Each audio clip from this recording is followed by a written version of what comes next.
Hi, my name is Maddie, and I'm going. And if you are new around here, you don't care about me, my life, or anything like that, which is totally fine, I'm not offended, skip ahead to the meat and potatoes of this video. It will be divided into sections. I did want to provide like a quick life update. First of all, sorry for the mess back here. We are transitioning this room into the baby's room, the nursery. And as a lot of you may know, whenever you like clean up or whatever, things get messy before they get clean. Update number 2 is that in last week's video, I mentioned, hey guys, I will probably be making video A or video B.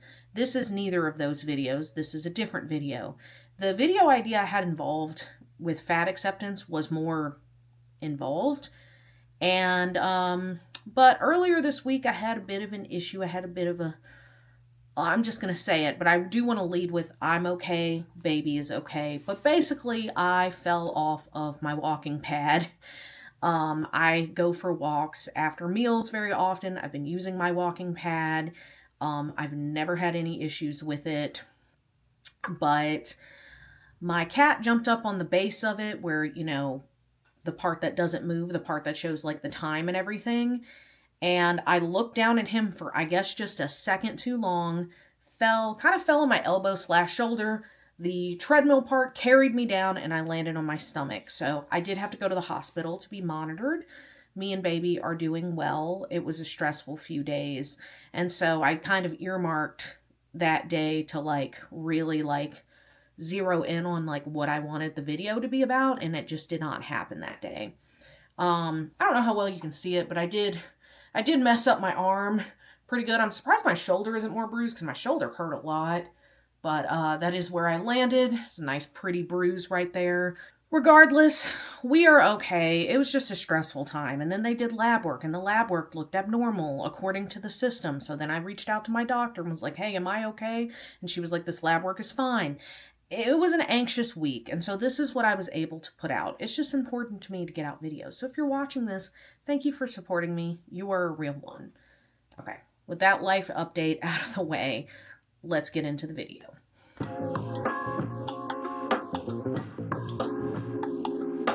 So, Meghan Trainor lost weight, and people are mad. But is it really that simple? Recently, Meghan Trainor performed in this cute little pink bedazzled number and showed off her new body, and people were triggered by this. I actually do think that this is odd because the video for the song Made You Look, which was huge on TikTok, came out like 2.5 years ago, and Homegirl looked great in that video, but she looked very slim, and I mean, not as slim as she is now, but very slim. So I'm not sure why people are like, this came out of nowhere. I haven't followed Meghan Trainor closely enough to see, you know, her weight trajectory. But I just remember whenever I saw it, I was like, yeah, but she was really skinny in the Made You Look video too. And like that song was huge. People were triggered by this so-called revelation that was not a revelation to me because All That Bass came out in 2014, and it was a plus-size girls anthem. And I'm not gonna lie to you guys, I jived with that shit. I thought that was a great song. I will say when I watched the video the first time, even back then, I was like, she's not fat? But I guess in Hollywood, she would be considered plus size. And I've heard people say like, but that was a different time, and she was actually considered bigger back then than she would be considered now. And I think it's my warped view of time, but maybe not, actually, because 2014 was the time of body positivity. We were embracing all of our lovely lady lumps, and the man lumps too, I won't discriminate, but mainly the lady lumps. In 2015, Tess Holliday was on the cover of People magazine. 2016, Ashley Graham was on the cover of Sports Illustrated. Lane Bryant came out with the I'm No Angel campaign to counter Victoria's Secret's whole skinny brand. Like the mid-2010s were our time. But as things go, the pendulum swings to and fro, and we seem to be heading back into this whole thin as in societal mindset. But I'll get to that in a little bit. Regardless, people are mad. But me?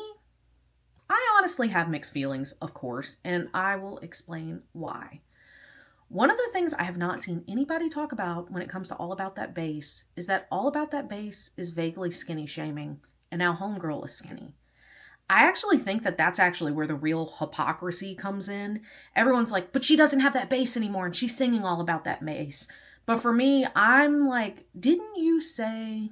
Put it back. Go ahead and tell them skinny bitches that. Back in the day, I actually remember people debating about whether this song was skinny shaming or not, because she does follow that up with, no, I'm just playing, I know you think you're fat, which not all skinny people do. But you know, I'm here to tell you every inch of you is perfect from the bottom to the top. I won't sing anymore. It was a one-time thing. But for me, it was a touch skinny shaming. Still love the song. And I'm not saying that Meghan Trainor isn't allowed to change her mind, but I do think that people tend to forget that she was 20 years old when All About That Bass came out. I think it's funny that she also apparently changed the lyrics from "It's pretty clear I ain't no size 2" to "It's pretty clear I got some new boobs."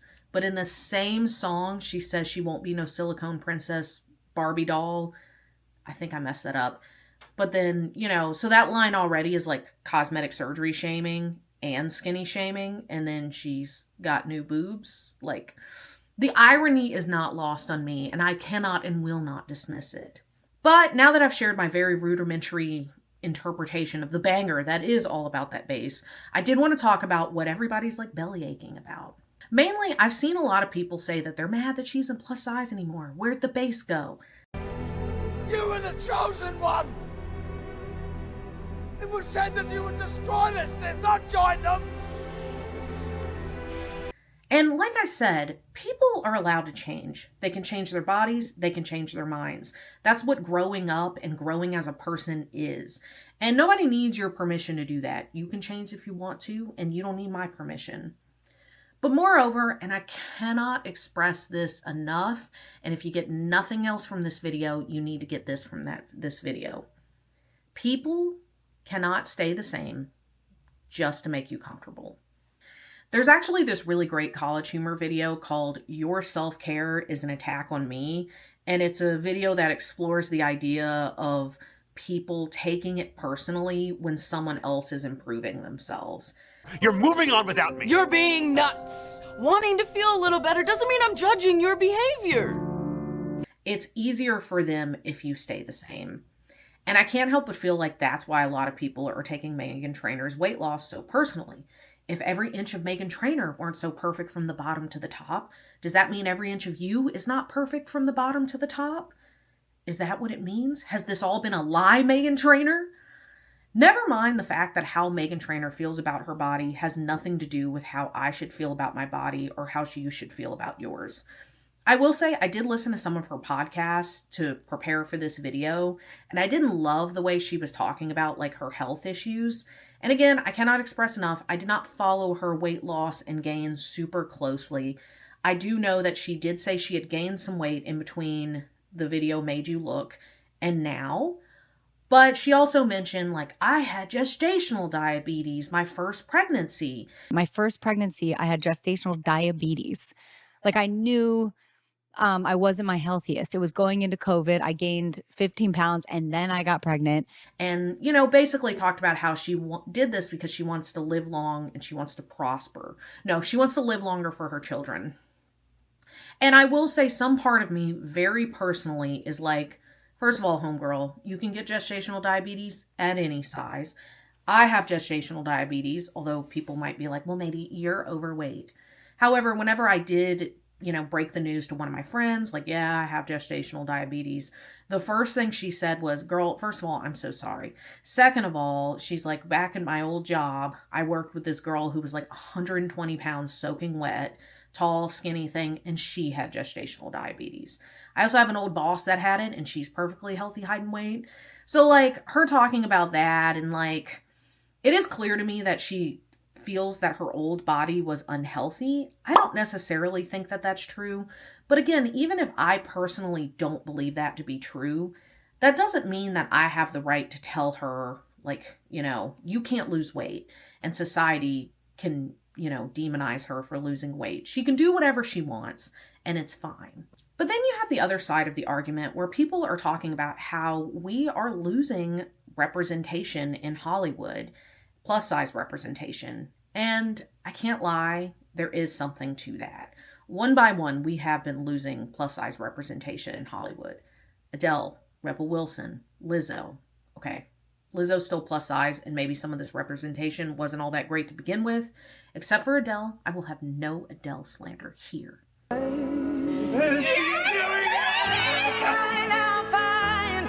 But I do get this argument because right now, due to the rise of Ozempic and other GLP-1s, everyone is starting to look the same, and it feels like Hollywood is living in a simulation now more than ever. And it's actually worse than you think because we used to even have diversity amongst skinnier celebrities. You had some celebrities that were like rail thin, but you also had some that were a little plumper, a little juicier, and I liked it. I was into it. Sorry, that sounds weird to say it like that. Like, I don't know, but now it's everyone's rail thin because everyone's just hopping on a GLP-1 to lose that last stubborn 10 to 15 pounds. And to be clear, I am not against Ozempic or taking a GLP-1 because if you are new around here, then you would not know that I actually took Zepbound, a different GLP-1, to lose and jumpstart my weight loss journey for the first like 5 or 6 months of 2024. But I will say what I'm not here for is people who are perfectly skinny and perfectly healthy and just have body dysmorphia, taking a GLP-1 and then skewing our perception of what it means to be healthy and in shape. I'm looking at you, Sharon Osbourne, Jaclyn Hill, and Janelle Roner, but, you know, some of those situations are a little more complicated if you keep up with these people. Now, would I think that Meghan Trainor would fit the same mold as, say, Jaclyn Hill? No.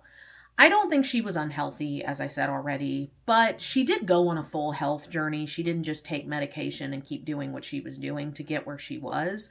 She's talked about prioritizing protein and really looking into the science of nutrition to help get her body the way that it is. And I do appreciate that rather than just taking this medicine to lose weight. I don't know, just objectively for what it's worth, I can appreciate that. But I just feel like it would be a little unfair to the overall discourse of this conversation to at least not talk about how Meghan Trainor is one of many celebrities jumping on the Ozempic weight loss train. But at the end of the day, as I said, it is not Meghan Trainor's job to be our representation of plus size in Hollywood. It doesn't fall on any one person's shoulders, and with the way things are going, I'm not sure it's going to fall on anyone's shoulders. But I really do think the bottom line, and the thing that people tend to forget so easily, is that we should not be looking to Hollywood for representation on what the world should look like. These people have endless amounts of money, resources, personal training, private chefs. They don't represent the real world, and maybe this should be our sign to stop giving Hollywood and what it means to have representation so much power over us. I like having representation, but maybe this is our sign that we need to stop. So, I guess let people lose their weight, snort their goop. That's what goop's for, right? And take their GLP-1s and worry about your damn self and don't worry about what they're doing. But I will say something that you can do that's not minding your own business is to like this video. Maybe leave a comment about how you disagree or agree with me, because the YouTube wizards love that stuff for the growth of my channel. This was different than something I'd usually do, but I had a lot of thoughts and feelings. I do have a lot of thoughts and feelings about the fat acceptance community versus the React community. They are very complicated, and part of me wonders and worries that maybe I'm a little bit too emotionally invested in it because I'm pregnant. But if you are interested, I had some people that said they were interested. But if you are, you can leave a comment down below and I will eventually get my thoughts together and put this video together. I just worry, and I also think that it might not be the opinion that a lot of people want to hear. Okay, with all that out of the way, I hope you guys have a fantastic day, and I will see you in the next one. Bye. Bye.